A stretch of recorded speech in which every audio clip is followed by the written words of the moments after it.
It's 2050, and from far enough out, the only thing visible of us is light. Cities on the night side, strung along the coasts and rivers, brighter than at any point in the record. The interesting question was never how it got lit, it was what all of it is for. Down closer, the light resolves into what makes it. Panels and turbines and wires laid across a continent over 40 years. And in the air above all of it, the receipt.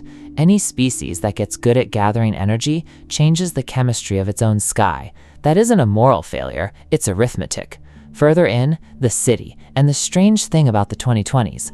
5 crises arrived in 1 decade: a changing climate, work remade by machines, attention bought and sold, ownership narrowing, old wars restarting.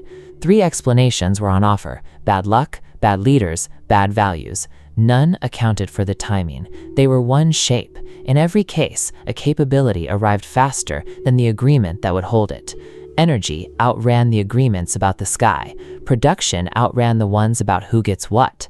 Reach outran the norms, and force outran the ways of settling things. The gap was always the same gap.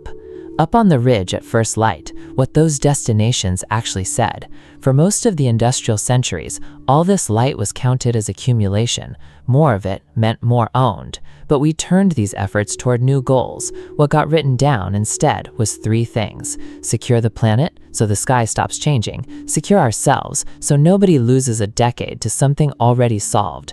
And secure the time, because the stars are not a distance problem, they're a time problem. And nothing gets that far unless something is still here in hundreds of years.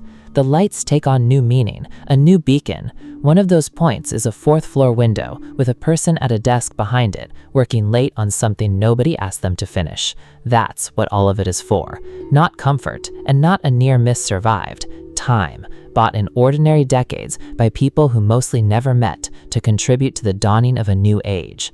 A lot had to go right. A lot still does. That was never the discouraging part. It's the part that means the next thing we want can be enormous.